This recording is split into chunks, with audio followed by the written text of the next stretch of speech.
I just want to thank Foreign Object for inviting me again. I was there in the beginning when this started, and it's wonderful to see it growing and continuing over the years. And I want to thank Sepideh for asking me again to run a workshop or a session. It's great to be back, and I hope this won't be too boring for you. I hope it'll be a bit interesting. So what I'm going to talk about today is a version of a chapter from my upcoming book on Hegel. And the book is also based on my PhD thesis. So if you're interested about what I have to say today, there's more in the book that's coming out in the fall, in November or December, fall, winter. So I'm going to start by just quickly sharing the screen because I want to share a quote from the preface to Hegel's philosophy of right. If you have read Hegel, or if you know anything about Hegel, you know that one of the images or one of the main metaphors that Hegel really loves is the owl of Minerva metaphor that he uses. And so he uses this owl of Minerva metaphor to talk about philosophy's arrival. You know, he says philosophy always comes too late to instruct the world. So I'm going to do a quick screen share, and we're going to look at that sort of paragraph, and then I'm going to go into my talk, if that's okay. So I hope you can all maybe see this. Okay, so I hope this is big enough in terms of the font.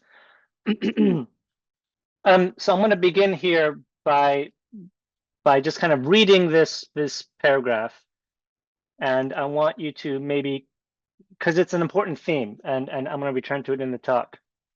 So this is how Hegel ends his preface to the philosophy of right. Remember, so one thing that to keep in mind, right, is that the philosophy of right is Hegel's political theory. This is his political philosophy. And so this is what he says near the end of the preface. So he says, a further word on the subject of issuing instructions on how the world ought to be. Philosophy, at any rate, always comes too late to perform this function. As the thought of the world, it, that is philosophy, appears only at a time when actuality has gone through its formative process and attained its completed state. This lesson of the concept is necessarily also apparent from history, namely that it is only when actuality has reached maturity that the ideal appears opposite the real and reconstructs this real world, which it has grasped in its substance in the shape of an intellectual realm. And I'm going to highlight this bit because this is the banger or the zinger of his preface, right? When philosophy paints its gray in gray, a shape of life has grown old, and it cannot be rejuvenated, but only recognized by the gray in gray of philosophy.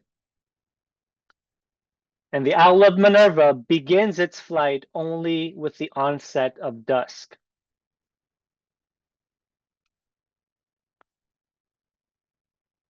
Okay. How do I?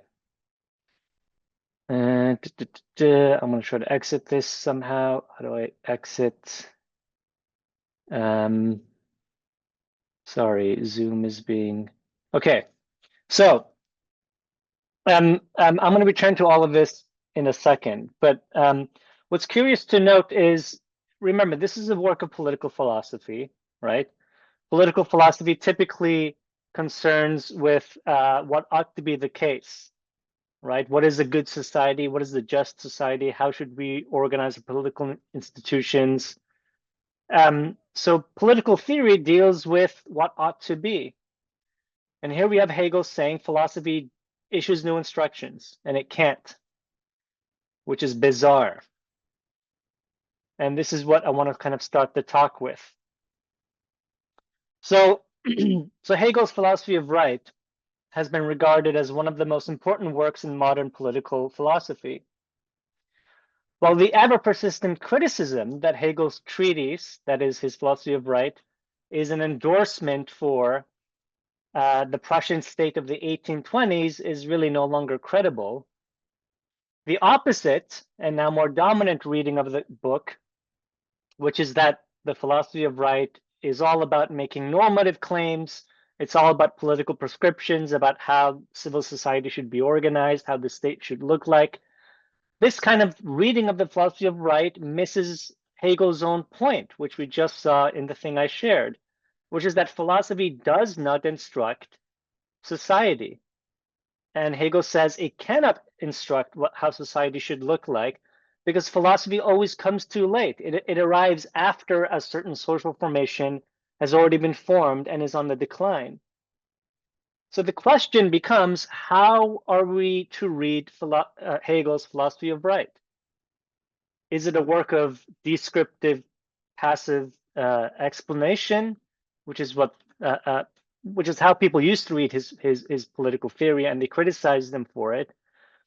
Or is it a work of normative theory? Is it like any work of political philosophy that issues political instruction or makes normative claims about how society should look like? Well, my view, and this is what I argue in the book, and this is what I'm going to be arguing here in this talk, is that I reject both of these interpretations. So I reject both the passively descriptive reading of Hegel's political philosophy that simply says, oh, Hegel is, trying to, Hegel describes a version of the Prussian state of his time, and so therefore his political theory is just descriptive. So I reject that, and there's reasons for it. But I also reject the what is now the kind of dominant interpretation. So if you pick up any book on Hegel's political theory, whether it be by Friedrich Neuhauser, at least in the English-speaking world, I should say, the dominant reading of this book is that it's normative. That is, most people read this book as Hegel issuing how society should look like, and they treat it that way, and they don't really question that reading. But my view is that both are incorrect, both miss something. And so what I'm doing, or what I propose to do, is I emphasize the self-referential or the self-reflexive aspect of Hegel's entire philosophy. And I connect this self-referencing in his philosophy to the temporal and historical aspects of his thought as it bears on his political theory. So instead of a merely prescriptive or normative reading of Hegel's political philosophy that attempts to extrapolate and apply his various arguments about, say, civil society, property relations, the political state, and so on, to our present circumstances, which is how people usually read the book, right? They read what Hegel had to say about what civil society should look like, and then they try to slap on what he says to the 20th or 21st century context. So rather than do that, my approach demonstrates how an emphasis on the self-reflexive or metaphilosophical aspects of Hegel's thought, specifically in how Hegel himself describes philosophy, like the owl of Minerva, will allow us to appreciate how, for Hegel, it is only through the philosophical comprehension of the current historical moment, the current historical present, that political prescriptions can be obtained. Or to put it another way, my point is that there's a dialectical relationship in Hegel between what ought to be the case, that is, what ought to be the case politically speaking, normative claims, political prescriptions, and what there currently is. To put it simply, for Hegel, the ought is derived from the is, right? So what is the case right now in this social context, in this moment in history, can tell us how things should be in the future, or how things ought to be politically speaking. So Hegel, I argue, this is what he was trying to do in the philosophy of right. He was trying to develop a relationship or a dialectical relationship between what ought to be from what there is. And this relationship is is for Hegel not only a logical relationship or an ontological relationship, but it is also already a historical and a temporal relationship. And so the way I try to read this dialectical relationship between the ought and the is in Hegel's philosophy, in his philosophy or his philosophy of right, is to read it through Hegel's own formulation of freedom. So Hegel's full formulation of freedom is what he calls being with oneself in one's other. It's a relationship, or it's a relational definition of freedom that combines self-determinacy or autonomy with otherness. And so what I argue here in the talk and in the book is that this formula is just as much a temporal and historical formulation as it is a logical one or an ontological one. And so in this talk, what I'm going to do first is I'm going to explore the temporality and the historicity of Hegel in two interrelated domains. I'm going to look at the external domain and the internal domain.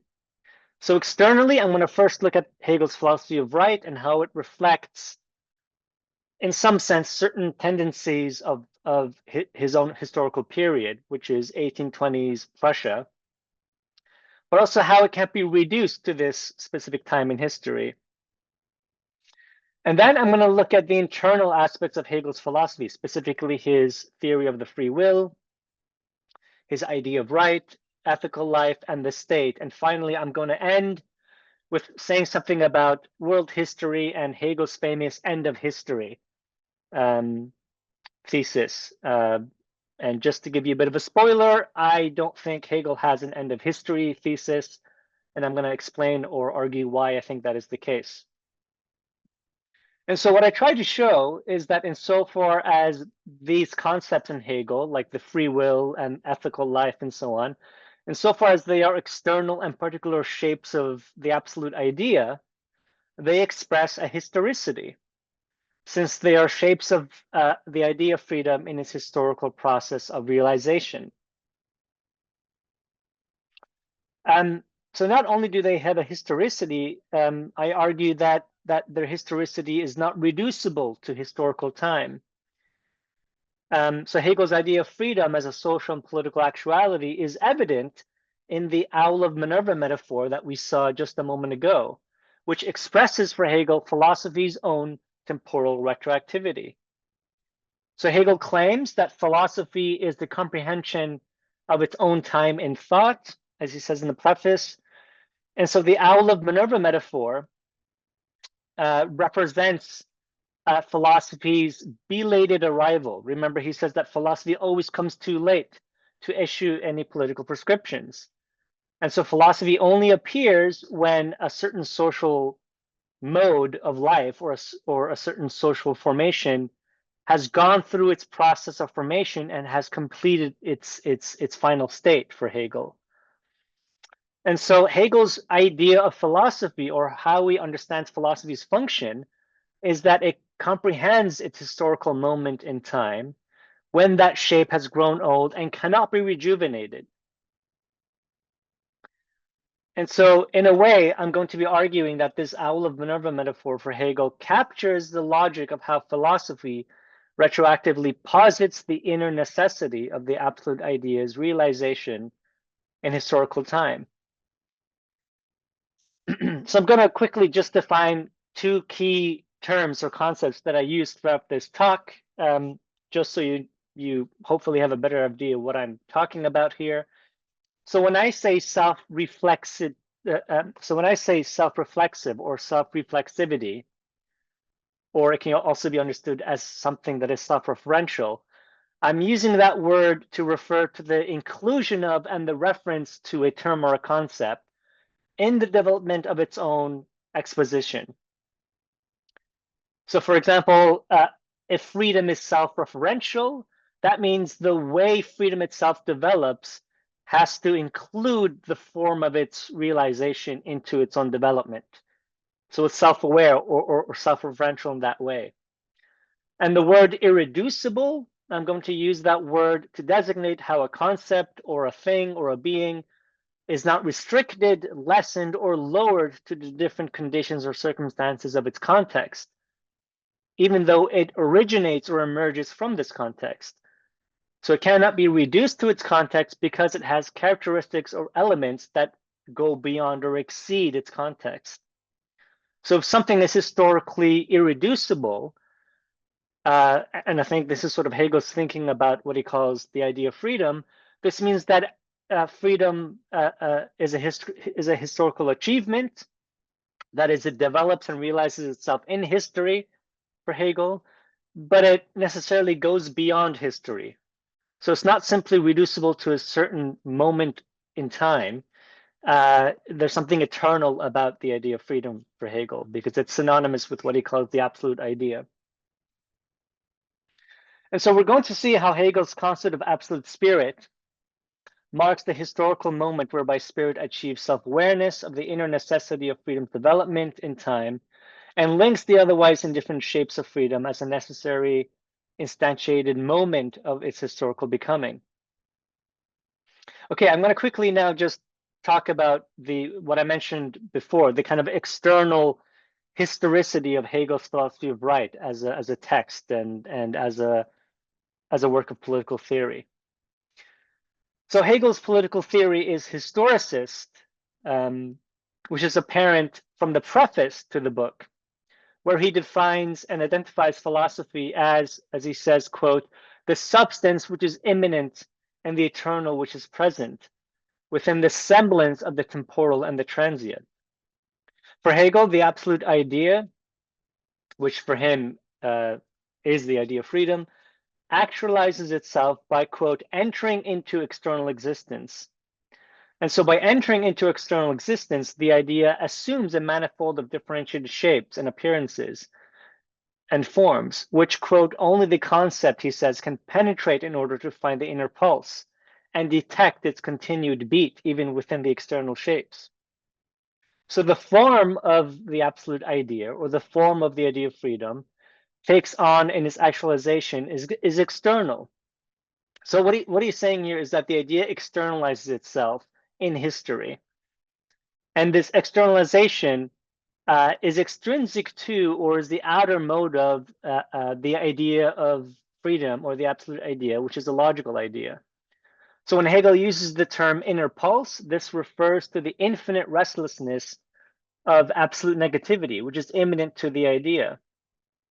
And so the inner pulse does not disappear in its externalized form in history. So the restless inner pulse, the kind of restless activity that the idea has and how it realizes itself, propels the idea's process of actualization. And it is the activity, and it is this activity that produces the realization of freedom in the social and political realm for Hegel.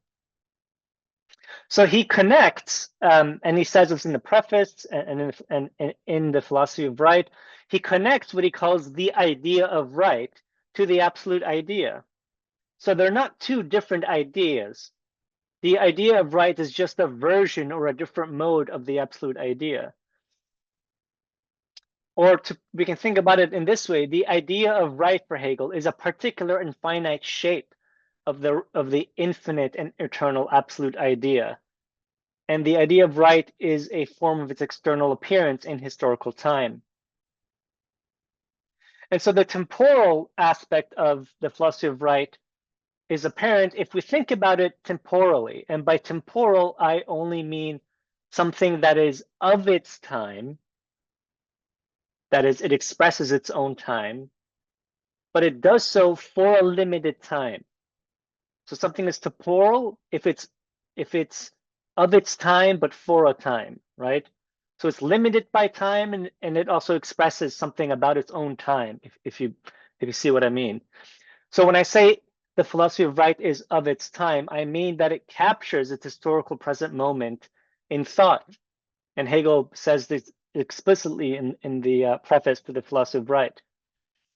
But this philosophical analysis of the present is, as I said a moment ago, for a time. It's limited because it is a temporal moment and a finite shape of the ongoing larger process of the idea's actualization in historical time for Hegel. And so, for example, by attending to the moments of the concept in Hegel, what he calls individuality, particularity, and the universal, as they figure in his notion of right or his concept of right, we can identify how the social actuality of his idea of freedom transcends history, despite its actualization in historical time.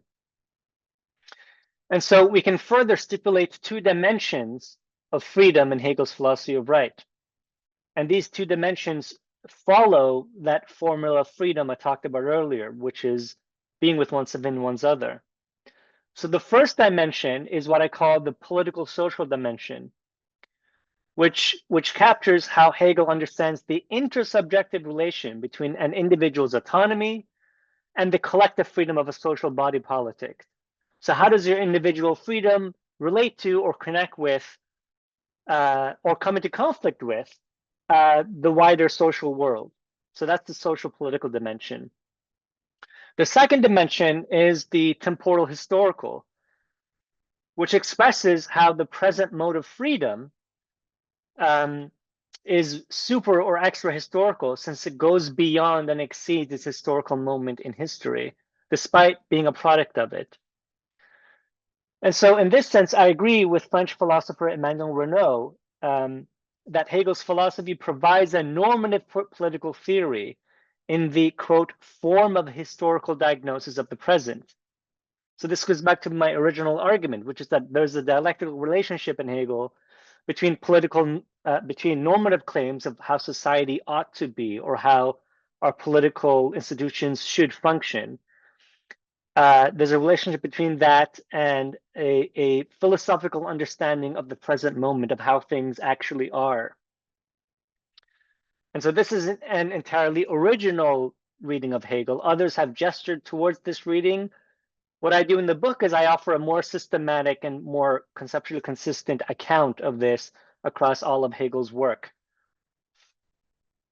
And so, for instance, I also agree with Matthew Smetona, who argues that Hegel's philosophy, or Hegel's claim that philosophy comprehends its own time, means that at any time, philosophy's comprehension of the world cannot be separated from the eventual and inevitable changing of that world, and that it cannot be separated from not only the conceptualization of society beyond that social formation, but also the but is also in fact the inauguration of that transformation.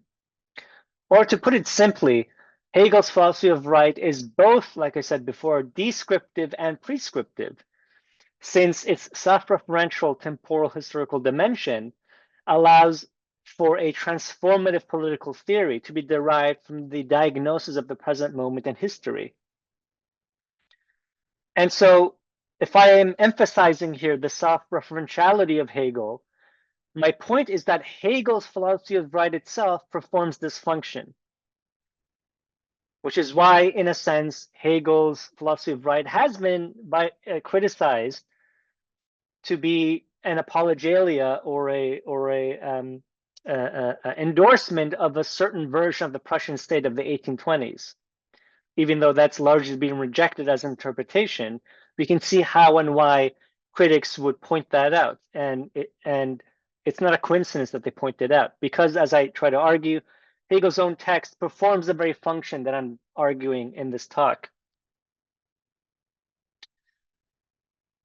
So it may seem as though Hegel's assertion that philosophy is, as he says in the preface, philosophy is its own time comprehended in thoughts, amounts to a reductionism, whereby philosophy is reduced or diminished to a passive description of the historical moment. But according to Renaud, such a diminishment of philosophy to the present functions as what he calls a presentism in two senses. First, it demarcates the temporal present as the most legitimate philosophical object. And second, it conveys how Hegel's method and concepts privilege the present over and against the past and the future. So everyone from Heidegger to even postmodern thinkers have accused Hegel of endorsing some kind of presentism in his philosophy, where he privileges the present and doesn't care about the future or doesn't care about the past. However, far from passively reflecting its historical present in the form of thought, the priority of the present in Hegel's understanding of philosophy does not preclude the past nor the future. Since his concept of natural time, outlined in his philosophy of nature, conceives of the present as a singularity, which is simultaneously exclusive and inclusive of the other two temporal dimensions, namely the past and the future, because it integrates them into its own process of becoming.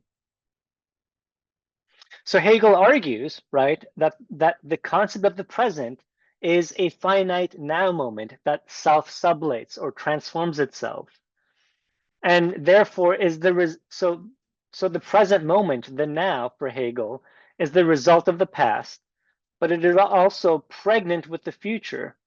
And in this sense, he says it is the negative unity of all three dimensions of time, which leads him to conclude that the present, understood as a becoming, is in this sense eternal.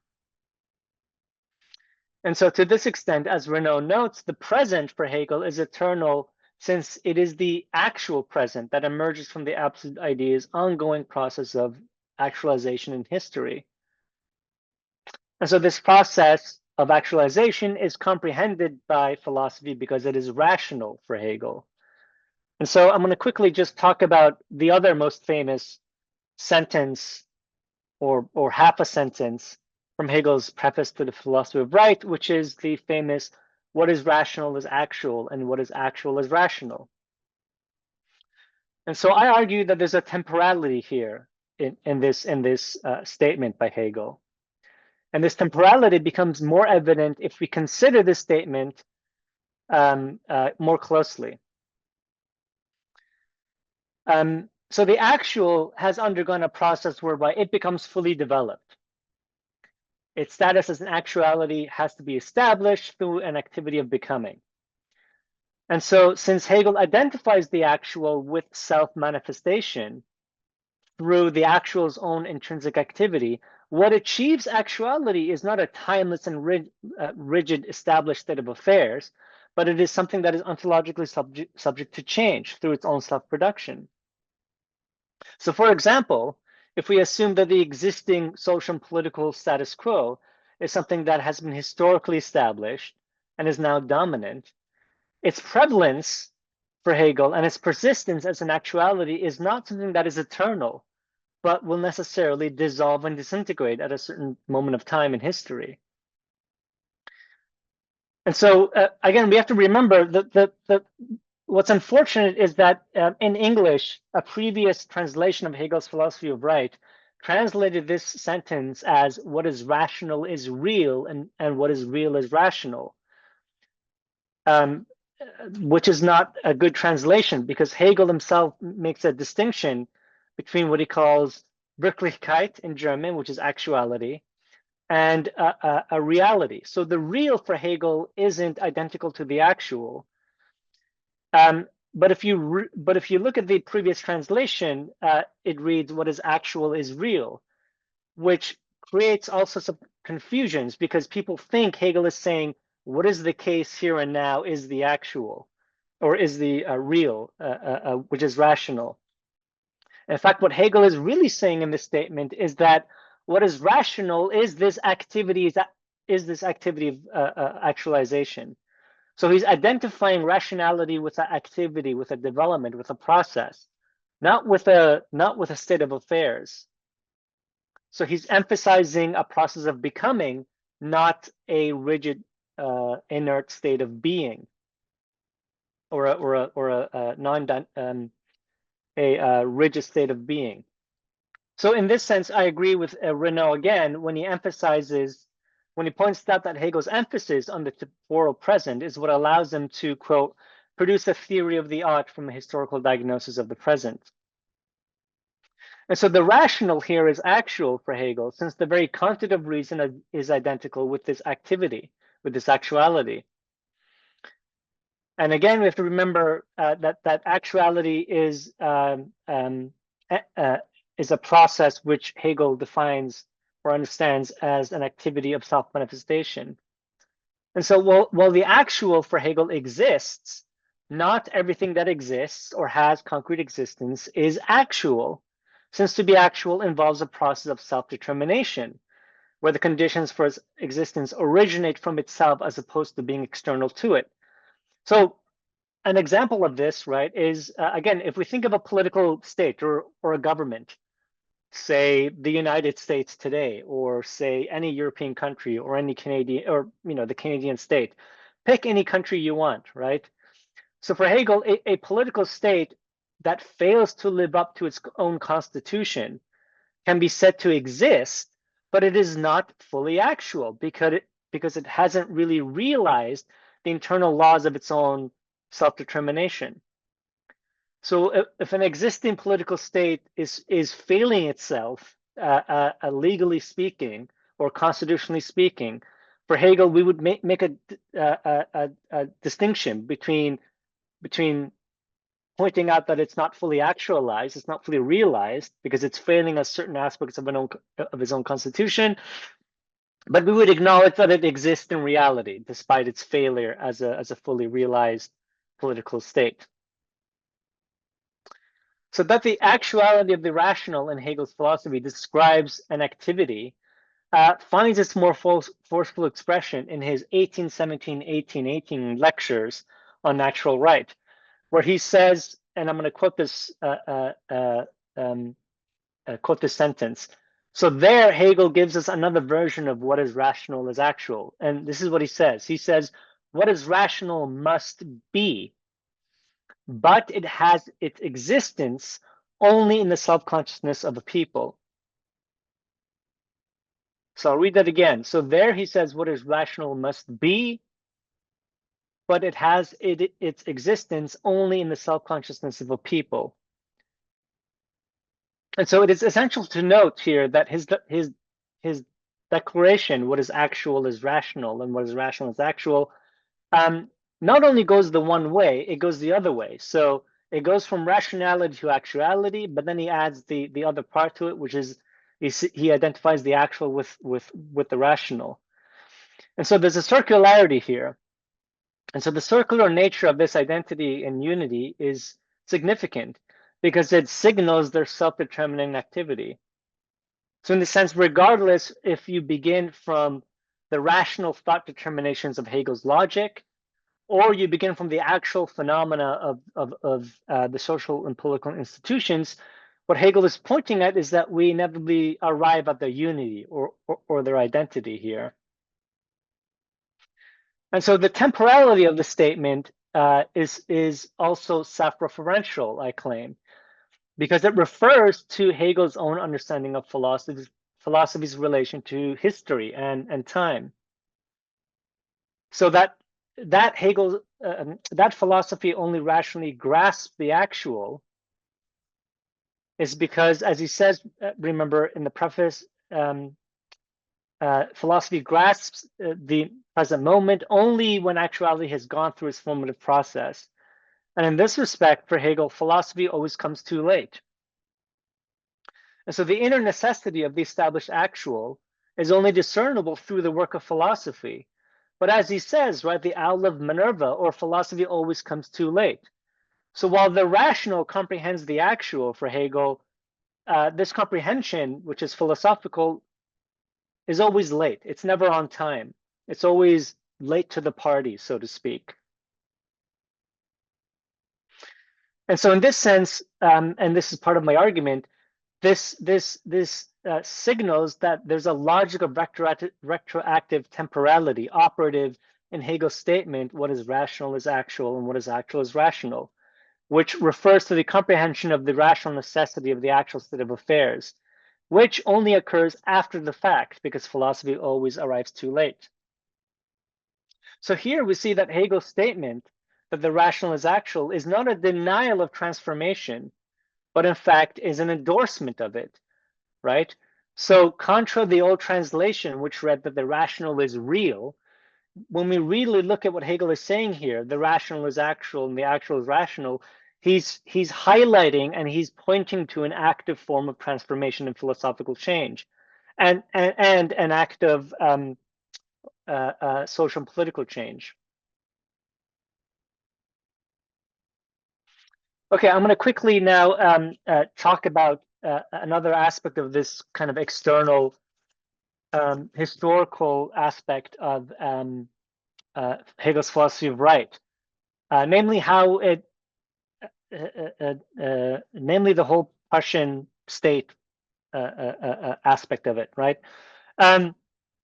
Because my argument here, right, is that Hegel's philosophy and his own argument that philosophy comprehends its own time and thoughts, if we apply that to Hegel's own political theory, we have to remember, or this is what I'm arguing, it doesn't mean that what I'm saying here is that Hegel's own philosophy of right justifies the 1820s Prussian Restoration, because Hegel's book was published in the 1820s. So that's not really what I'm saying, right?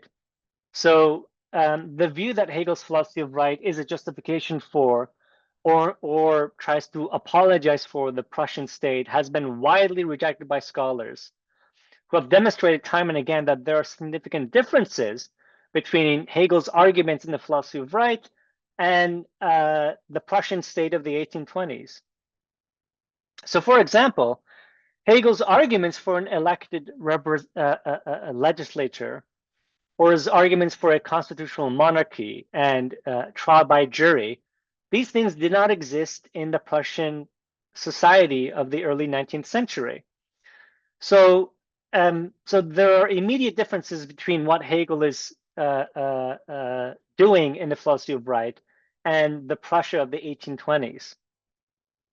Now, because there are some differences, some commentators have theorized that maybe the philosophy of right is more a endorsement of the what was known as the Prussian reform movement, which began in 1801, as opposed to a endorsement of the Prussian conservative state, which was a reaction to this reform movement. And so I agree that Hegel's arguments in the philosophy of right resemble aspirations of this reform movement. I think that the self-reflexive aspects of Hegel's claim that philosophy comprehends its own time does not really amount to a reduction of philosophy to its historical present moment. And so importantly, I underscore how the self-reflexive and irreducible historicity of Hegel's conception of philosophy's understanding of its historical present entails its extra historical dimension, since the absolute idea in its ongoing universal and eternal becoming of actualization exceeds and goes beyond any particular historical moment in time. If philosophy, and if Hegel's understanding of philosophy did not transcend its own time and did not overcome or go beyond the specificity of its own historical period, that is, if philosophy for Hegel were really just entirely reducible to its own time in history, then this would contradict the very absolute status of Hegel's absolute idea, because then the idea would be entirely relative to, and in a sense dependent upon, a specific historical period, and it would cease to be absolute. So when Hegel says that the idea is absolute, or that spirit is absolute, one thing he's saying there is that the idea or spirit is not relative to anything else. It is totally self-sufficient and totally self-determining. And so my point here is that Hegel is not doing a reductionism here by arguing that philosophy comprehends its own time in thought. Okay, so I'm going to now jump to Hegel's arguments about the free will and personality before moving on to world history. So remember, my argument here is that we can read the philosophy of right as being kind of self-referentially temporal and historical. And I try to do this in the book through Hegel's theory of being with oneself and one's other, which is Hegel's ontological theory of freedom. But I also argue in the book that this formulation, this being with oneself and one's other, is also temporal and historical. And so we can further understand this temporal and historical aspect and how it relates to Hegel's political theory through an examination of how the absolute idea is present within Hegel's own conceptions of free will and personal freedom. So Hegel argues for the free will and personal freedom in the philosophy of right. And so I want to try to show this briefly here by pointing to two registers or two dimensions of how Hegel understands self-conscious knowledge of our freedom. The first is what I call the internal awareness that a person may have of their own free willing activity. And the second is what I call this is the self-referential external awareness that captures how the speculative comprehension intrinsic to a person's self-knowledge of their freedom is identical to the knowledge of the absolute idea in its actuality in historical time. I'll explain what I mean in a few minutes. So very quickly, Hegel argues that the will is free if the content of its willing activity is self-determined by the will itself, instead of receiving its content from another source. So importantly, Hegel rejects the idea that freedom means freedom of choice. So for Hegel, the free will has self-determining freedom as its object, and this means that self-determinacy constitutes its form as well as its content. And so Hegel's notion of the free will sublates the distinction between form and content. And it is, as he says in the philosophy of right, quote, the free will which wills the free will. So we see that Hegel's concept of free will is self-referential here because it refers to itself and includes its formal self-determinacy within itself as its content. So for Hegel, the free will is free because it's self-determining, right? So when I say content, or when Hegel says content, he means the action, the content of your actions have to be self-determining, and the form that your action takes have to be self-determining. So self-determination constitutes both the form and the content of the free will for Hegel. And so at the same time, the very dissolution of the form-content distinction is identical to the form and content distinction of the absolute idea that Hegel stipulates in his Science of Logic.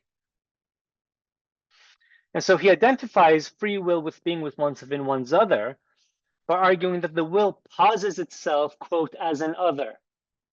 However, this self-limitation, through the self-limitation, the will is in this other, and it determines itself and remains with itself. So Hegel concludes that freedom of the will, or our freedom, is to will something determinate, yet to be with oneself in this determinacy, and to return once more to the universal. So in this context, the notion of otherness is essential for self-determining freedom and the free will, because, as Hegel says, freedom is its inner determination and aim, and the will necessarily enters into relations with external objectivity that it finds before it. So all Hegel is pointing out here is that we have a free will that is internal to us as human beings, but we are confronted with things outside of us, with people, objects, places, the social and political world, with nature. And so our self-determined activity necessarily comes into, confronts the objective world. And this objective world functions as an other. And so Hegel's whole point is that our free will can't remain an inner activity because we're necessarily confronted with otherness, and so it has to overcome the other. This is all to say that the formulation of being with oneself in one's other is at work in how Hegel is understanding how your how the self as an autonomous being with free will relates to a world outside of it. So Hegel argues that this objective world can be differentiated into different things, such as anthropological needs, external things of nature, but also the relationship of individual wills to other individual wills. That is how we relate to one another. So these other individual wills that confront us, they themselves have, he says, a self-consciousness of themselves in their diversity and in their particularity, which constitutes for Hegel the intersubjective aspect of collective self-determining freedom as embodied in the interrelationship between individuals.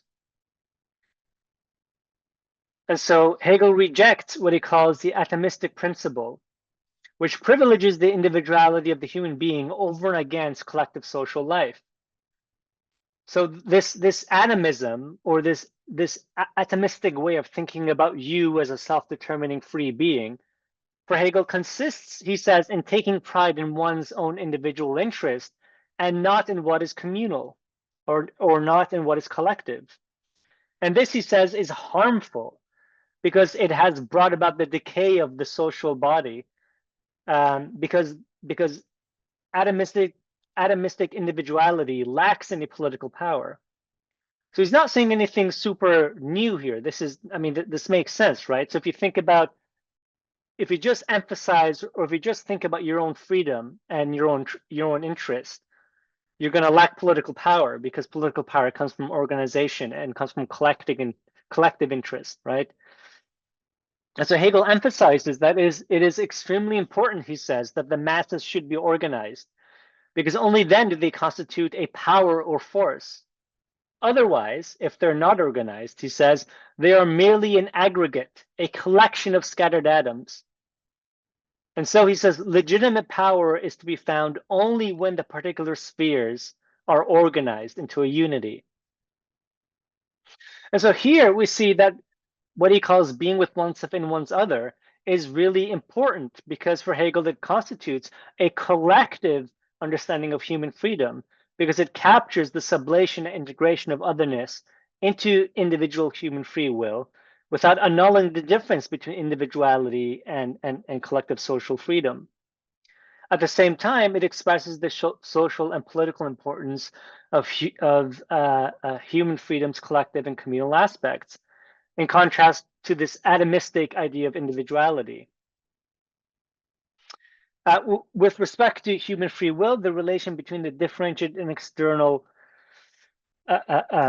contingent shapes that comprise the set of external conditions and circumstances required for producing a new actuality, and the produced effect of these conditions, are not something that is determined by mechanistic causality. So for Hegel, human beings, he says, can internalize and reshape and transform our external conditions. And these include social, political, and economic conditions. And we can redirect them and align them with their own purposes. So we can interrupt and intervene into the dominant social status quo by exerting our self-determining activity. This is a short way of saying that Hegel isn't a determinist when it comes to history. If you're interested in that, read my book. That's my book in a nutshell. So whether or not the full consequences of a particular action for Hegel are determined by the free will, and whether these actions contribute to the larger realization of social political freedom, is something that is only discernible after the fact, retroactively through philosophy's own positing of the inner necessity of this change.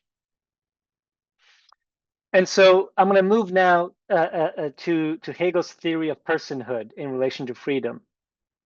And I'm going to try to explain very briefly how what he calls personhood, or the person, also exhibits this being with oneself and one's other. I hope you're not bored. I'm nearly done. Don't worry. I know this is a lot of Hegel, but nearly at the end. So by person or personhood, Hegel understands an individual that is self-aware of their own individuality as being absolutely free, or having absolutely free will, such as he says that they have self-awareness of this freedom.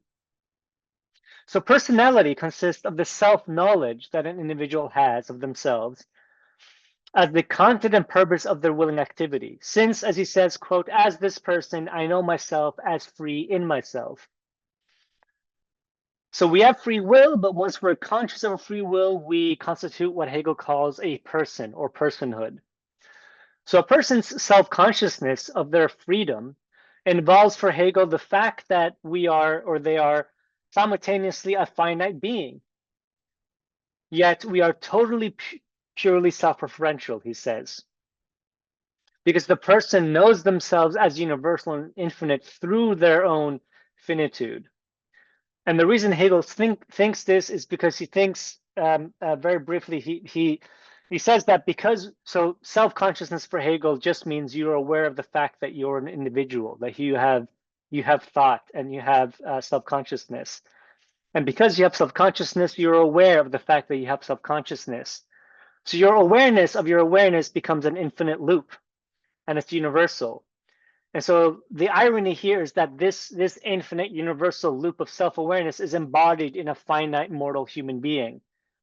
So you have an integration of the infinite within the finite here, within this theory of personhood. But again, like I was saying before, the external world stands in opposition to the person. And so the person is confronted with the world that it's something outside of it. And so in this respect, for Hegel, personality is something, and the free will is something subjective because it restricts its reference to something that is the inner consciousness of a human individual. So personhood is subjective because the free will it refers to the inner consciousness of an individual. And so the personality, but like I said, what I said before, right? The personality is also infinite and universal within its own subjectivity. But of course, there's a contradiction here, right? So on the one hand, Hegel is saying each of us who are human beings, we have free will, and if we're aware of our free will, we have consciousness, but this consciousness is limited and finite and subjective. But nevertheless, it's also infinite and universal. And so we're left with the contradiction. And so the way you overcome this contradiction for Hegel is that the person has to act. You have to realize your free will externally in the outside world. And you do this, he says, by taking possession of something, right? You have to give reality to your free will by claiming something as yours, like this pen. When I claim this pen as mine, I am realizing my internal subjectivity into an external stupid thing that exists outside of me, like this pen. But if I assert that, I'm, as it were, in some way for Hegel, realizing and manifesting what's inner me, which is what is my inner free will into something that stands outside of me externally, which is, say, a thing, right? It's not a very sexy idea because this leads to some weird theory of property relations for Hegel, but this is why you need Marx to come and supplement Hegel's weird theory of property. So it is clear that Hegel's conception of an individual's self-awareness of their freedom as personhood exemplifies what I said before as being with one's within one's other. And so whereas the person or the free person must overcome otherness to fully realize its free will, right? However, the identity between the idea of freedom as the absolute idea and the idea of right becomes even more apparent here in Hegel's account of property in the philosophy of right. So as I said just now, Hegel argues that the person must necessarily give themselves, quote, an external sphere of freedom in order to have being as an idea.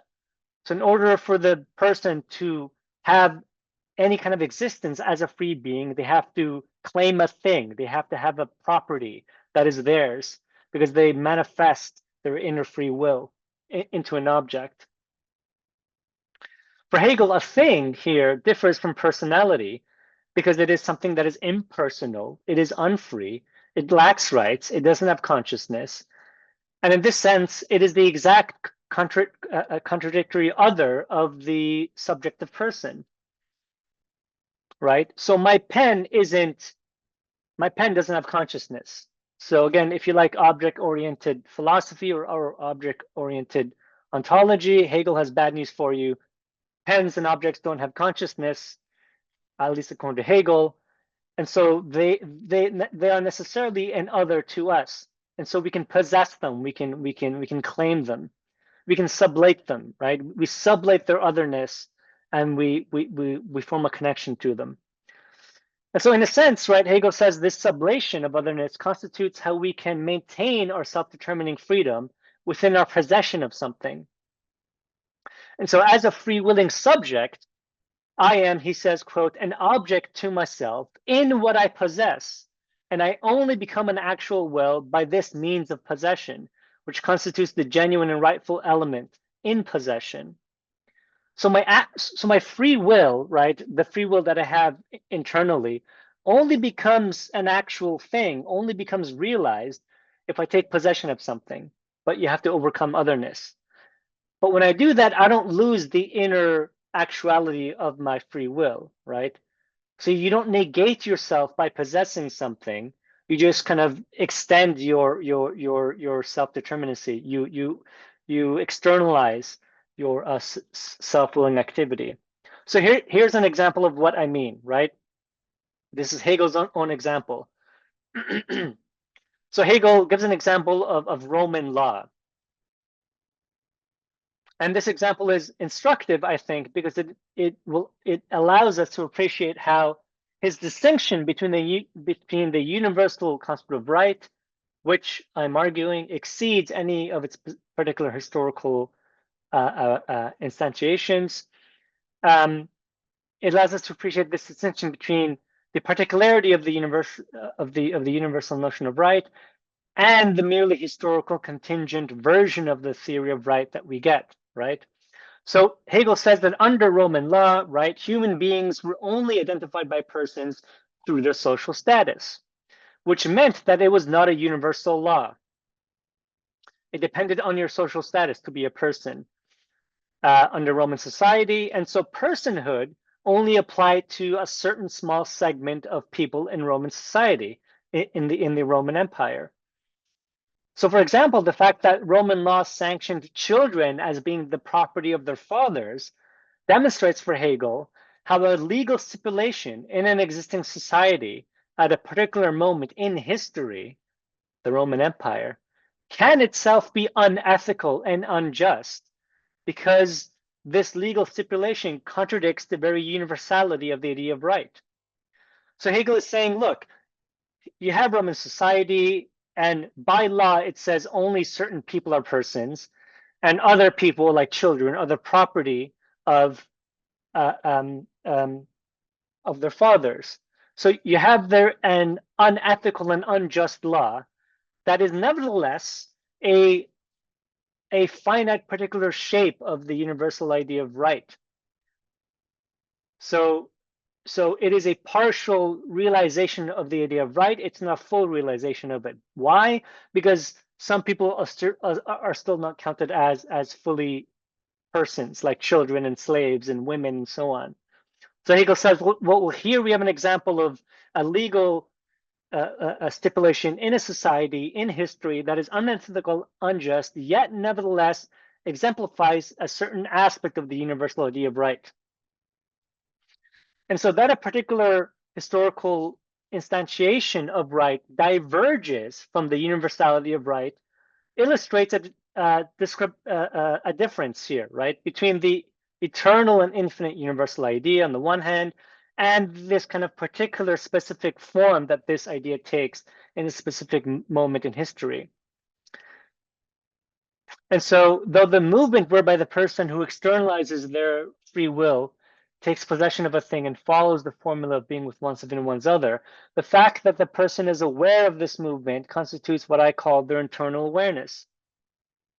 However, personhood also has what I referred to earlier, this kind of external awareness about themselves, which refers to how an individual's free willing activity as a particular finite shape coincides with the absolute idea's ongoing process of actualization in history. So what I'm calling external awareness in Hegel's theory of personhood tries to connect what he's been describing here as personhood to the larger theory of actualization of freedom in history. And so in this sense, the external awareness in Hegel, in his notion of personal freedom, self-referentially characterizes the relationship between the finite personal freedom of an individual with the infinite absolute idea and it does so as a relation of being with oneself and one's other. This is evident, I claim, since personal freedom as a finite and temporally ephemeral self is simultaneously with itself in its other. And in this sense, its term other, remember, signifies inanimate objects and things in temporal language. But it also denotes a relationship to that which is opposite of the finite, namely the eternal absolute idea. So the person who reflects on their ability to be conscious of themselves and their actions. So here's a criticism, right? So someone might say, wait a minute, Borna, what if I don't care if my self-awareness of my own freedom has anything to do with Hegel's theory of absolute idea? I mean, why would I care? What if I don't care? What if I'm just consciously aware of my own actions as being free, right? So someone who reflects on their self-consciousness may not necessarily recognize, or they may not care how their self-awareness thinking or how they're acting relates to the absolute idea, or is a version of the absolute idea. Well, Hegel argues that the knowledge of a person's self-determining freedom is the actuality of the absolute idea, since the concept ceases to be a one-sided abstraction and is self-manifested as the embodied free individual. But the individual's self-awareness of their free willing activity is the actuality of the absolute idea. But it is that actuality, not because it is an idea that we have about ourselves as free beings. And this is important. It is an idea, Hegel says, that free beings are. So I'm going to say that again. Hegel makes the distinction between freedom as an idea that we have in our heads, like any other idea, like, I don't know, sex or Coca-Cola or Trump or whatever idea you want, and the idea of freedom. So Hegel says the idea of freedom isn't like any other ideas we have about ourselves. It is an idea that we ontologically are. So it constitutes our ontology as beings, as human beings. So Hegel is making a ontological claim. So we embody the idea of freedom in our very being, as opposed to possessing it as an idea we have about ourselves. So for Hegel, we usually believe that, quote, the absolute must lie somewhere far and beyond us. But, he says, the absolute idea is, quote, precisely that which is wholly present and which we as thinking beings carry with us and make use of, even if we are not conscious of the fact. And I'm going to quickly share this with you on the screen because this is important. So if you just bear with me for 1 second while I go back to, yes. So I'm going to share that quote with you because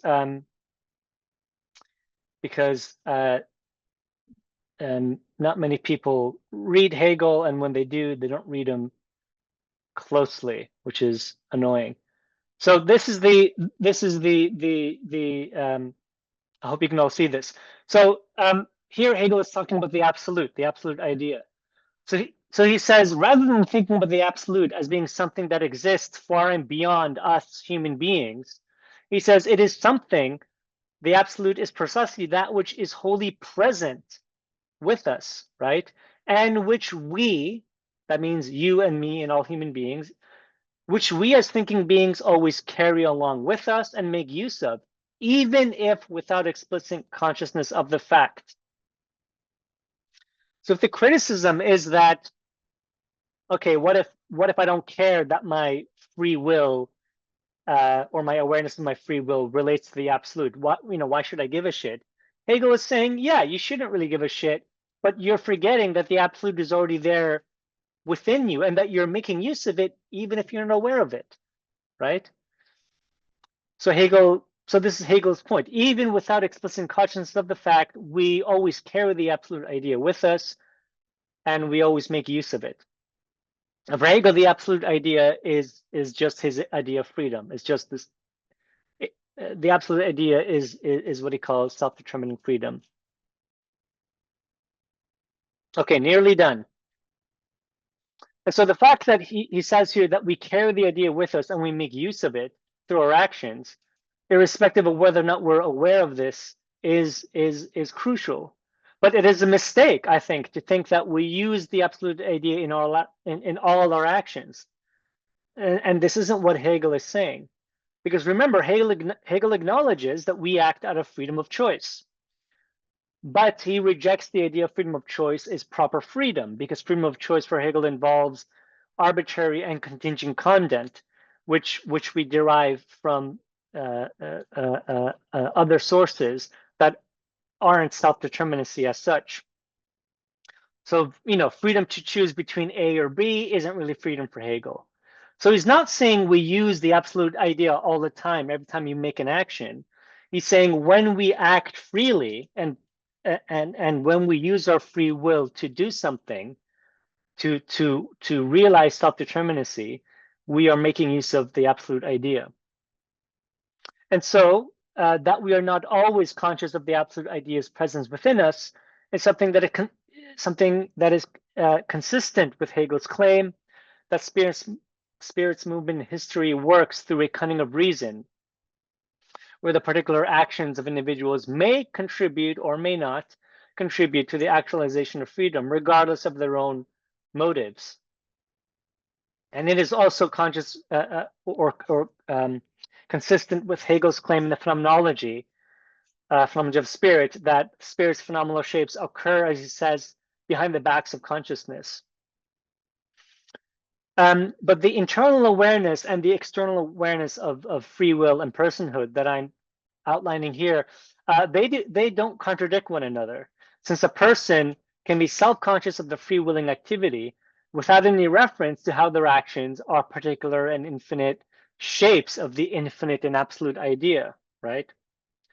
So you don't necessarily have to be fully aware of the fact that your personal freedom relates to or connects with what Hegel has to say about absolute spirit and the absolute idea. And so the self-knowledge of our free-willing actions do not necessitate a philosophical comprehension of the actualization of the absolute idea in historical time. So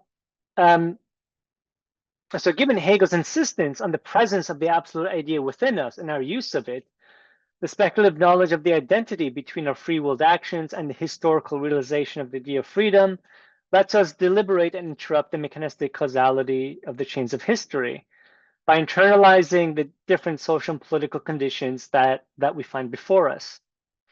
And we can sublate them to align with our self-determining actions. Again, I go into more detail about this stuff in the book. I'm just giving you a truncated version of this here. And so whether the consequences of our actions result in the further realization of greater freedom in history is again something for Hegel that we cannot really know in advance, because it is only something that is discernible through philosophy's work that occurs retroactively. Again, this is the owl of Minerva metaphor. But in this sense, I agree with Gillian Rose's reading of Hegel. So Gillian Rose argues that Hegel's philosophy, she says, has no social import if the absolute cannot be thought. Since, she says, our ability to think of the absolute means that we think of freedom's historical situatedness. And so we can supplement Rose's statement here, I claim, by identifying how the temporal aspect or the temporal dimension of freedom for Hegel informs our thinking about the social and political significance of freedom and of the social import of the absolute of Hegel's own philosophy. So in other words, what I'm saying is that thinking the absolute idea for Hegel entails the recognition that our free-willed actions are not only situated within a certain historical moment in time, but are also that our actions can and do transform the pre-existing external conditions that we find before us, such as social and political institutions or laws, or economic situations that limit our freedom and hinder our freedom. And so that our freedom is always already politically and socially and historically situated within and exceeds its historical moment means that we become aware of how the various social and political and economic factors in social relations may inhibit our self-determining freedom and may limit them. But it also points out to how these limitations are themselves historically contingent. It can be transformed through collective self-action.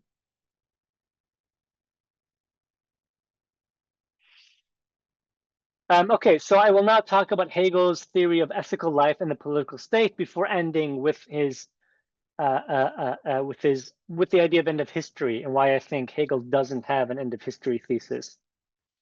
Okay, so that Hegel's notion of ethical life and the state expresses again this formula of being with oneself in one's other in a political sense is evident in how it affirms the relationship between the individual will of a polity and the universal will embodied in the state. So remember, right, in the philosophy of right in the preface, Hegel declares that his philosophy of right comprehends and portrays the state as a rational entity.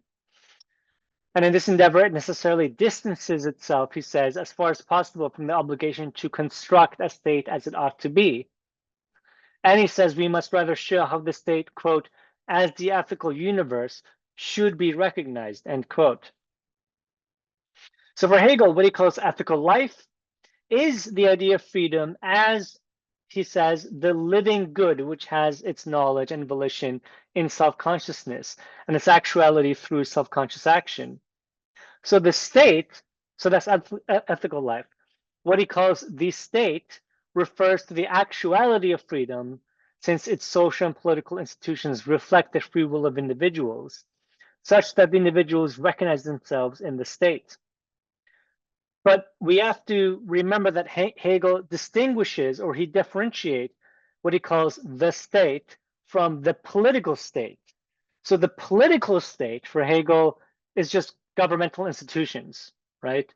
But the state refers to society's ethical whole. And so in other words, what Hegel calls the political state is situated within the state, if that makes any sense. So you have the government, which is the political state, and the greater ethical communal whole for Hegel is what he calls the state, right? So just that's an important distinction to keep in mind.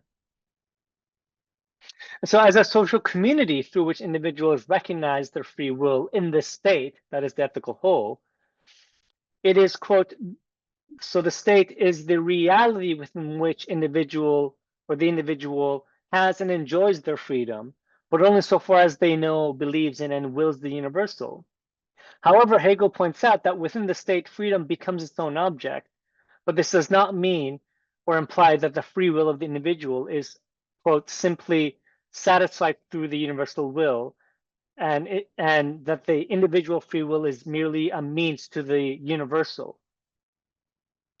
And so Hegel rejects the view that the universal will of the state is, quote, merely a community of human beings within which the freedom of all individuals has to be limited, since the mutual restriction of freedom would then apply to all individuals, which then he says leaves everyone a limited area in which to act, which would then construe freedom in purely negative terms. So in other words, so Hegel is not saying that within the state we have restrictive individual freedom. In contrast to this view, he's arguing for a more positive realization of freedom within the state, because individuals, he says, are not just subsumed and reduced to the universal, but as a rational unity, the universal will, which is the state, allows for the interpenetration of individual wills within one another. And so this interpenetration or this entanglement of particular wills of individuals is the actualization of concrete freedom for Hegel, because individual persons willingly acknowledge that their collectivity and their collective interest are realized in the state as their ultimate end. And so the state as a universal will does not attain validity, Hegel says, or fulfillment without the interest, knowledge, and volition of the particular. And so this ensures that individuals pursue the particular ends at the same time, he says, directing their will to a universal end and acting in consciousness of that end. And so we see here, right, that Hegel's notion of the state is a self-determining freedom of individuals, which exists as a necessity because freedom embodies the intersubjective natural tie between the people in a collective union, which does not negate the individual freedom. And so in contrast to many critics, including someone like Jürgen Habermas, who claim that Hegel subordinates the freedom of the individual to the universality of the state, we see here that Hegel's understanding of the universal state allows for individuals to realize their freedom, as he says, quote, in the self-sufficient extreme of their personal particularity, while at the same time bringing it back to substantial unity and so preserving this unity in the principle of subjectivity itself. So Habermas is wrong. The individual isn't negated or subordinated to the universal for Hegel. Subjectivity remains as a necessary difference within the universal, right? And so here we can see that for Hegel, the interpenetrativeness and this relation between the particular free individuals and the universal state demonstrates what Hegel calls a being with oneself in one's other, because you have a coming together of the universal and the particular, right? Which are contradictory others of each other, but they come into a unity of relation without negating each other. And so the individual's freedom for Hegel is preserved in its other, in the universal state. And likewise, it is only through the particular freedom of individuals that the state realizes itself as a universality and achieves validity. Okay, I appreciate I'm running low on time. I'm going to try to wrap up here. So I'm going to quickly just talk about the economy, and then I'll end with the end of history stuff. And so Hegel does talk about capitalism, and of course he does talk about the market economy in his philosophy of right. And his views there are consistent with his 1805-06 Jena lectures, where he recognizes that the alienated and mechanistic labor and mass poverty which results from capitalism is, he says, or results in, quote, a spectacle of extravagance and misery, as well as physical and ethical corruption common to both. Michael J. Thompson has noted how despite this criticism, Hegel himself was unable to see how, and this is Thompson, capitalist institutions actively erode and distort the social context and structure of social relations that enable the shape of modern that enable and shape modern free rational subjectivity. So Thompson points out that despite Hegel's criticism, he was unable to see how capitalism contradicted his own theory of free will and free subjectivity. So in a sense, capitalism violates Hegel's own understanding of freedom. And so Hegel's inability to grasp how his own idea of freedom and his own philosophical system how it fails. So I want to point something out here, which I go into more in the book, which is that yes, Thompson is right. Hegel wasn't able to really appreciate how capitalism as an economic system limits the freedom of human beings, because we don't have a choice. We have to work. We have to sell our labor power to work. But Hegel himself was not aware how his own theory of freedom provides a means by which to overcome capitalism in this respect, because we can treat capitalism as an other to freedom, as a contradictory other. And that's what I go into the book a little bit as well. And so Hegel himself wasn't able to see the extent to which his own theory of freedom provides a conceptual criticism of capitalist domination by emphasizing its historicity of freedom's actualization. And so it is ironic here. So it's ironic that Hegel couldn't appreciate this, since if we can appreciate it, it allows us to see how the transition from Hegel to Marx, for example, can be read as an extension of the realization of Hegelian freedom. So remember, my argument here and in the book is that Hegel's idea of freedom is self-referential, and it's not reductive to history, despite being historicist and temporal. And so freedom is a product of its time, but it also exceeds it. goes beyond its own time. With this in mind, we can appreciate that Marx's identification of the immanent contradictions of capital and Marx's affirmation that the workers must relinquish their freedom and must necessarily sell their labor power to exist within capitalism demonstrates that Marx's critique of capital can be read or can be interpreted as as a continuation of or an extension of Hegel's actualization of freedom, since the exploitation and subjugation of workers to the logic of capital directly infringes upon human self-determining freedom. Moreover, Marx's critique of political economy can be read as a completion of Hegel's analysis of capitalism, since not only does Marx rely on Hegelian concepts for his reading of capital, right, which is something that Tony Smith points out, but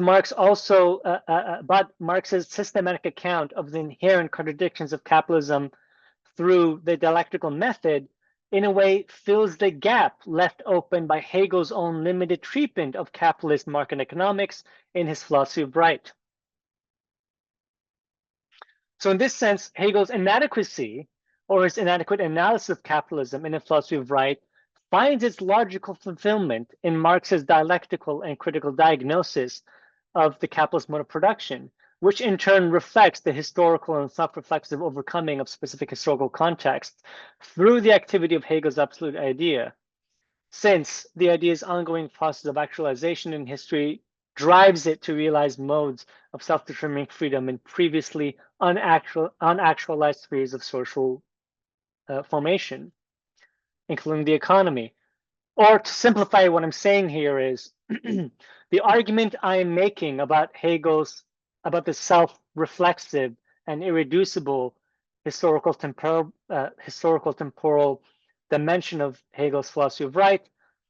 My argument allows us to understand how Marx's own critique of capital basically fills in the gap left open by Hegel in his philosophy of right. Or in other words, because I'm giving a Hegelian reading of Hegel, this allows us to see that the Hegel-Marx relationship is Hegelian as much as it is Marxist, if that makes any sense. Okay, so I'm going to just quickly end with something about the end of history, and that'll be the end of my talk. So some claim that there's an end of history argument in Hegel, right? Interpretation claims that history ends in Hegel's philosophy because the consciousness of the world historical process of the absolute idea, which is actualized in the constitutional monarchical state in the philosophy of right, is grasped by Hegel's system as the culmination of this process. Or to put it in other words, some people think that Hegel thinks that history ends because the sort of constitutional monarchy he argues for in his philosophy of right is a culmination of world history, right? But such a reading does not appreciate, I claim, the self-referential dimension of Hegel's philosophy, which I've been arguing for throughout this talk and in the book.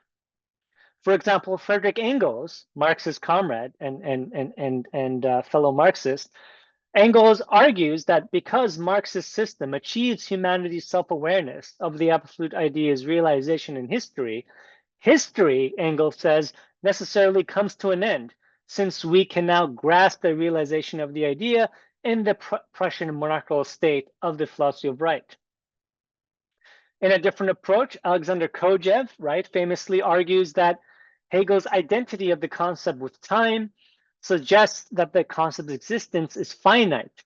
And Kojev argues, if world history is the becoming of the concept, then the implication here is that Hegel's philosophy is that history, the implication here is that Hegel's philosophy is that history itself must have an end. So both Kojev and Engels, for example, argue that Hegel argues for an end of history thesis, or that there's an end of history tendency in Hegel.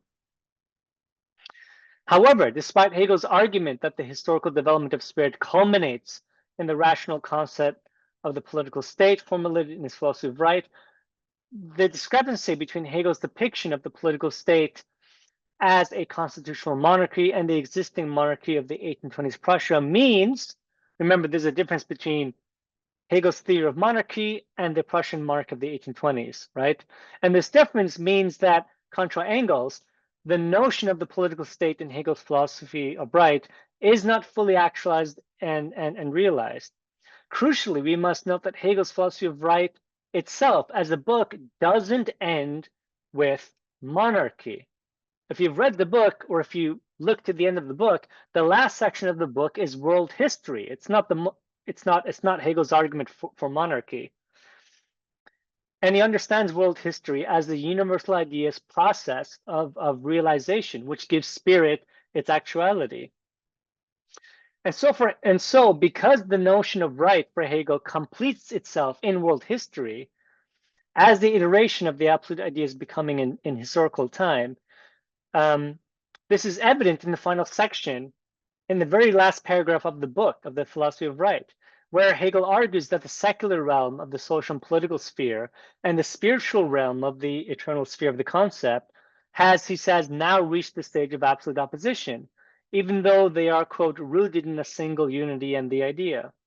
And it is only in the historical present that reconciliation has occurred through the political state. Although for Hegel, the constitutional monarchy and the state that he's arguing for in the philosophy of right is identified with the absolute ideas, since it unites subjective and objective freedom, this does not mean that the actualization of the absolute idea as being with oneself, has itself ended. That Hegel identifies spirit with its processual activity of making itself the object of its comprehension. This is essential here because it demonstrates that spirit cannot be reduced to any one particular moment in history. So, contrary to Kojev's reading, right, if we remember that for Hegel, the finite of any particularity entails its own self-sublation, because anything finite sublates itself, then the modern political state depicted in the philosophy of right is itself a particular finite moment of the eternal and infinite process of realization of the idea in history. But we can only appreciate this if we apply Hegel's own theory of freedom to his own philosophy of right in self-reflexive terms, which is what I'm doing, right? This is my entire book and my argument. And so in this sense, the political modern state, Hegel illustrates in his philosophy of right, expresses being with oneself and one's other in a temporal historical sense, because it demonstrates how a finite and particular political state, like the constitutional monarchy, is itself a particular historical moment. As Matthew Smetona argues, Hegel's claim here is that the political state is the reconciliation of the secular and the spiritual, but this refers to the particularity of the constitutional monarchical state represented in his book, The Philosophy of Right. It does not suggest that the ongoing process of absolute idea in history has itself reached an end in the state. So Kojev is wrong. Engels is wrong here. And so I agree with Smetona's conclusion that the philosophy of right transition. So the book transitions from the state to world history, and this reflects, quote, the position that a particular historical development has ended, culminating in the modern state form, but that history necessarily progresses beyond that form. And so in that respect, history itself does not end in Hegel's philosophy, since spirit's conceptual grasp of its historical development as a process does not terminate the movement of history. All right. Thank you for listening. I'm sorry, maybe I went a bit too long, but that is the end of my talk. Thank you. Okay, yes, I see the question from Daniel. So Daniel asks, how is the ineffability of those abstractions that appear within a given context incorporated in the universal idea through which freedom is actualized, even that the setting context in which those abstractions function can be no longer present? Well, if I understand your question properly,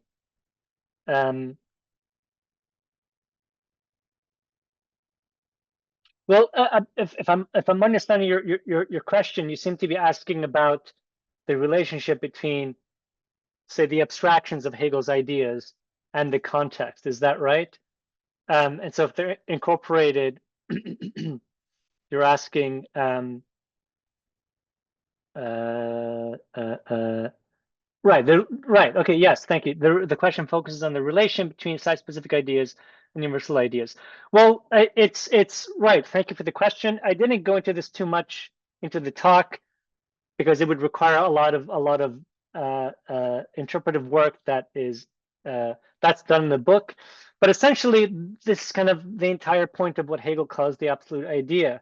So Hegel delineates a theory of what he calls the universal idea that remains universal and in a way eternal, while at the same time being temporal and historically specific. So, so if an idea, so for example, if we say, and Hegel says this, right? So he says, for example, that in ancient Greek society they had a very specific, particular idea of freedom, right? Athenian democracy had a notion of freedom, which meant that only Athenian citizens, which were men, could vote.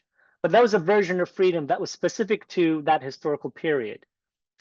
And Hegel says this relates to a bigger, larger process of realization of the idea of freedom. And so the site-specific ideas of freedom are particular forms of the universal for Hegel. So the way Hegel describes his relationship is by introducing certain concepts, right? So he introduces the universal, the particular, the individual, and he uses these concepts to flesh out this relationship, right? So the site-specific idea of freedom, for example, and this is what I was trying to gesture at in my talk. If something is particularly, if something is specific to a certain society in history, like a certain notion of freedom or a certain idea of democracy, for Hegel, that doesn't negate or contradict this universality, because and this is his entire philosophical system, he's trying to show why this is the case, right? And it has to do with understanding ideas not as rigid, fixed things, not as categories that are abstract and empty, but as imminent, active, plastic, to use Catherine Malibu's term, concepts that change and grow and develop, uh, uh, not abstractly, but that they develop in and through history, right? And so, his entire theory of history, his entire theory of freedom in history is devoted to charting this sort of development. So if you're interested in that question further, I would recommend looking up Hegel's philosophy of history, but also his lectures on the history of philosophy. So he talks about the relationship the other way as well, with how philosophy itself has a history and how that expresses this relationship from a different perspective. We have another question by Brian asking about Hegel and conceptual engineering. Hi. Thank you for your talk. So yeah, I'm interested in conceptual engineering, and while I've been focusing quite a bit on some data science applications to it, I also have this kind of like background project that I would like some of your thoughts on, because I have not written a book on Hegel. So yeah, I'm just going to throw it out there and just kind of get some feedback if you don't mind. I come to understand Hegel and concepts, and in this kind of way, you know, there's this historical unfolding, there's all these social external pressures, or pressures from what you would, I'd imagine, call the other, these, you know, be it the pen on your desk or whatever it is, that have some kind of dynamic effect on our conceptual resources and our, in your words, shape our concepts.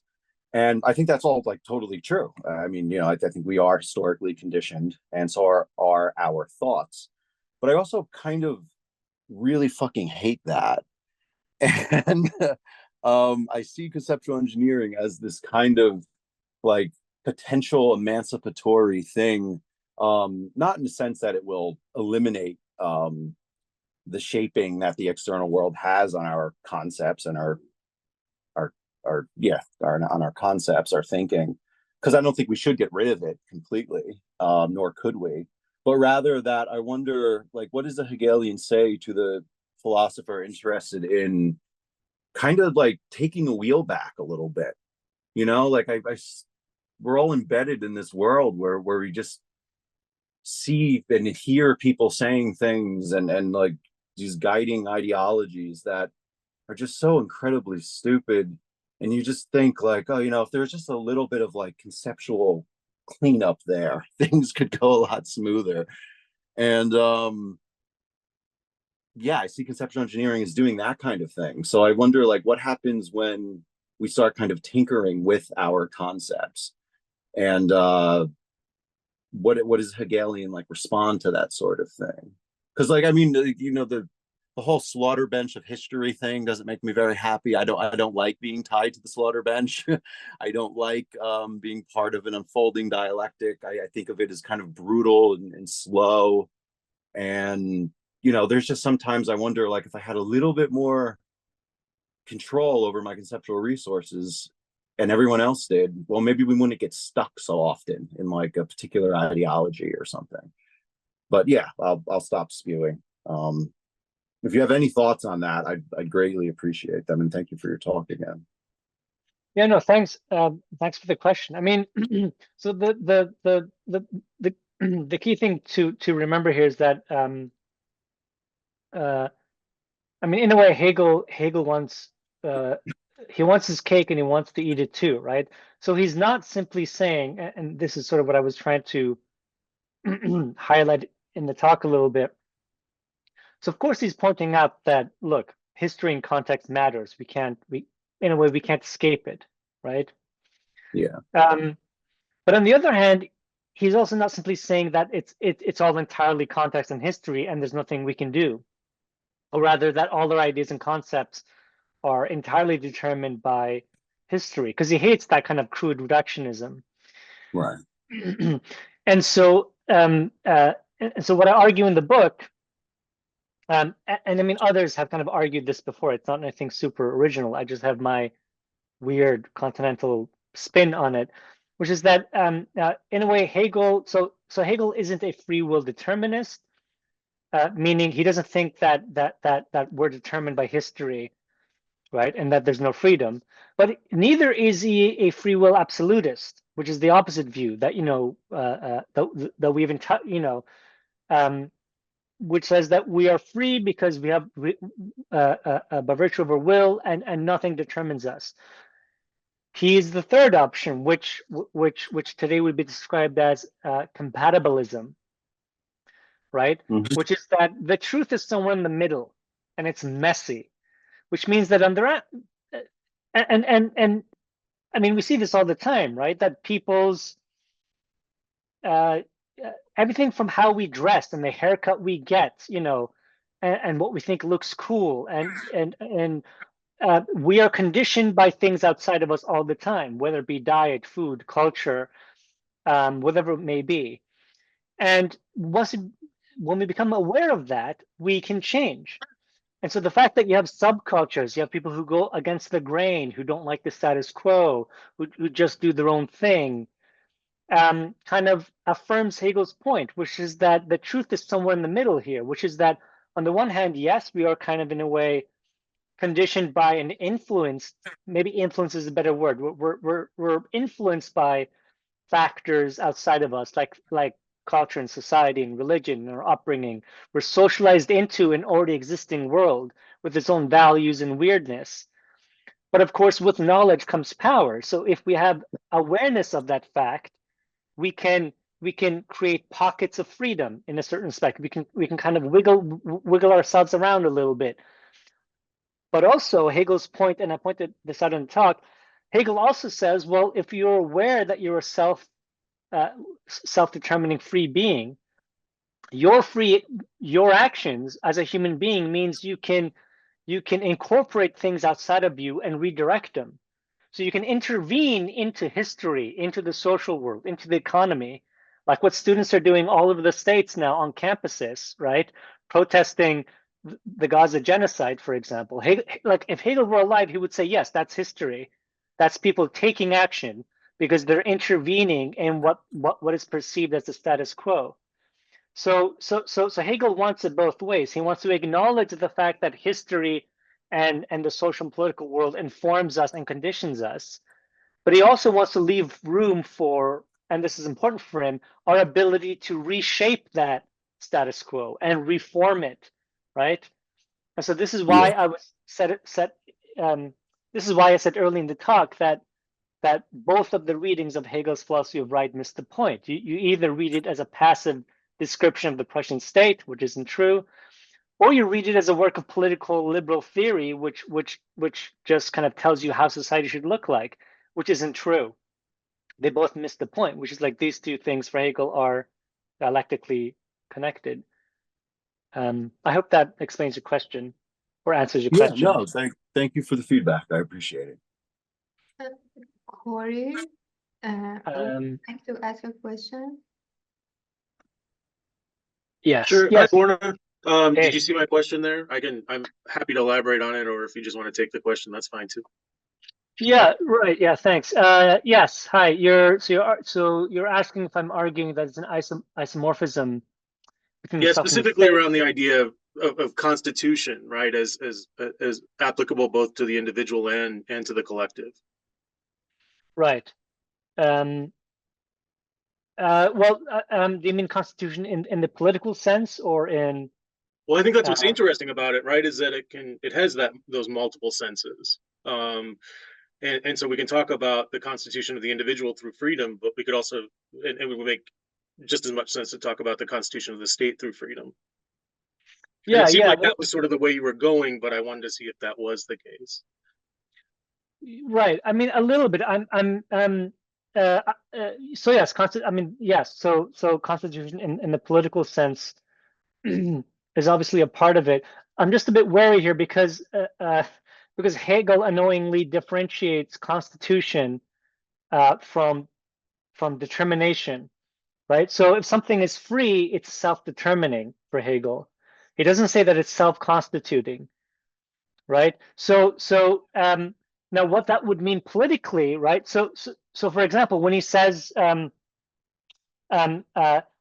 he says that a political state, if a political state fails to live up to its own political constitution, like its own written document, right? Then it is not fully actualized for Hegel. It's not fully realized, but it can be said to exist, right? Like we can point to it. So, for example, take the modern U.S. State.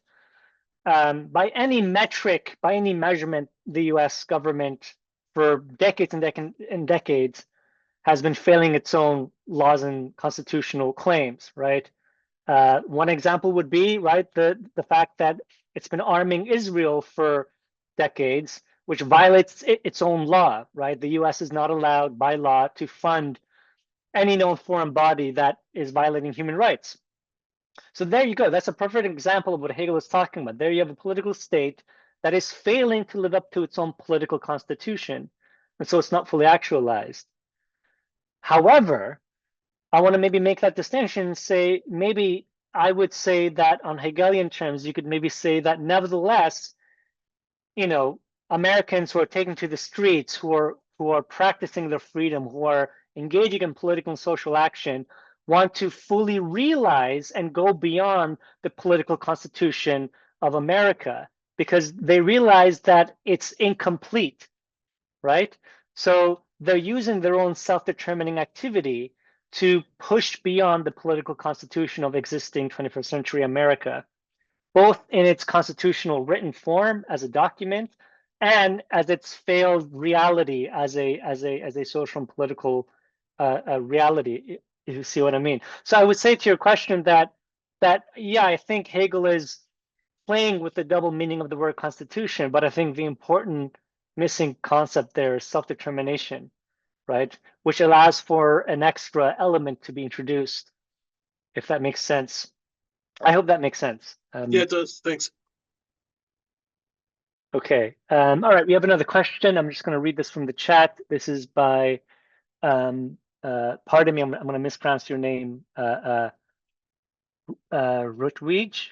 Sorry. But you ask that you say Hegel's political philosophy is both descriptive and prescriptive. Yes, this is what I'm claiming. So your question is about how his political philosophy relates to our time. What I argue that his philosophy is prescriptive for us, not so much prescribing a regulative idea. What he describes is how we should do, political philosophy in our own time. Yes. So my point would be, so if you look at many of the books written about Hegel's political theory today, it's the prescriptive reading, right? Or it's trying to apply Hegel's arguments about the free will or civil society or the state to 21st century capitalism or something. And I think that's silly and not silly. I think that's interesting from a scholarly perspective, but I think it misses the core of Hegel's entire philosophy, which is this historical, temporal, self-referential stuff, right? So what I would say to your question is, yes, I think rather than trying to apply Hegel's arguments to our present moment, we should, in other words, perform Hegel. And what I mean by that is we should look to see in what areas of our society human freedom is limited. And we can see, I mean, again, right away, you can think of a modern America or North American society or even Europe, in the West at least, what is limited is first and foremost, economically speaking, right? That we all have to work to live, to survive. We don't have a choice. We are not free to determine ourselves as beings. So we can't determine ourselves. We have to necessarily work for money to live. And so right away, that is something that is violating our freedom. And so my entire reading of Hegel is to sort of say, that's how we can think about his theory, is to say what aspects of our society today are limiting our own freedoms, either socially or politically. I mean, politically in the States, women's freedom to choose has been taken away. And if women's freedom to choose is reframed, and I think that's more correctly reframed as bodily autonomy, then or in Hegel's language as self-determinacy, then we see right away that a certain, that women aren't as free as they should be or as they ought to be, right? So I think that is a more productive way of thinking about how Hegel is thinking about freedom, right? So freedom is always already within a historical temporal context. And so the idea would be to see what things in your own society are limiting your freedom, right? So rather than read Hegel's book and try to apply it to yourself, look at your own contemporary social reality and try to determine what areas are limiting to you, either socially or economically. All right, Devin has a question. So how does Hegel's thought deal with the more nuanced understanding of otherness as outlined in psychoanalysis, gender studies, post-coloniality, and so on, and post-humanism? Well, I mean, the quick answer would be that it doesn't, right? So Hegel doesn't really have a theory of the unconscious in the way that Freud does, in terms of gender and post-colonial theory. So there are limits to Hegel's own philosophical enterprise. But what I would say, and there's people doing work in this respect, right? There's lots of work being done on how to connect Hegel with psychoanalysis in different ways, like the Slovenian school, so Zizek and Mladen Bilar and Alenka Žujić-Pančić, they all do this. There's tons of work done. Franz Fanon, for example, connects Hegel with post-colonial theory in Black Skins, White Masks. And so others have kind of done this, but the point isn't to remain Hegelian. The point is to see what is useful in Hegel for what you want to do, and then to just kind of work with it. Because of course there's lots of good criticisms made of Hegel by post-colonial theorists, by psychoanalysts and feminists and so on. So those are important debates to take up. So it's not like Hegel has all the answers. He doesn't. There is a limit to his thinking. But in my own way, I tried to point out that even though Hegel fails, for example, to really appreciate capitalism, the fact that Marx appreciates capitalism can be read in a Hegelian way anyway. So you can kind of read the Hegel-Marx connection from a Hegelian perspective. But that might annoy some Marxists. So I hope that answers the question.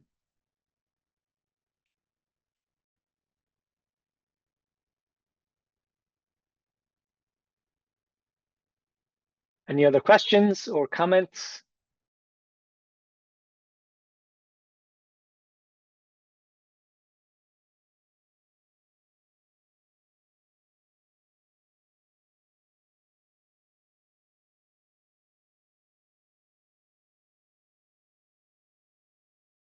Okay, I see a question again by Daniel. So, or comment.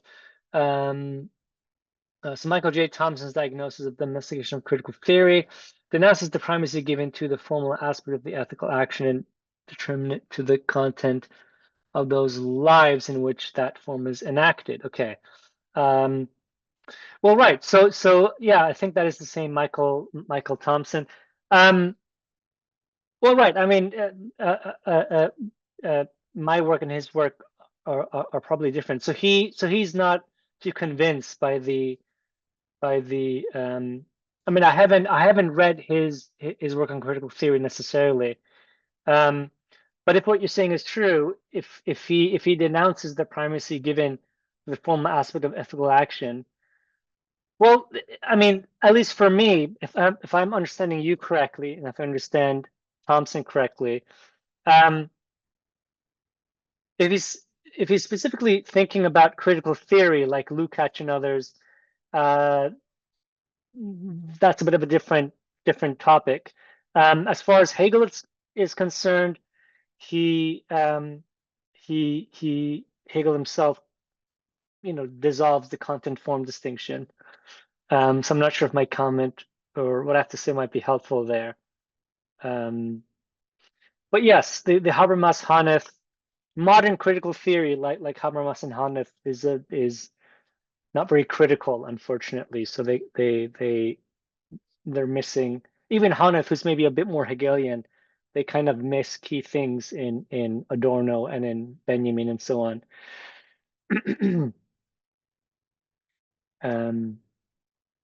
Yes. Any other comments or questions?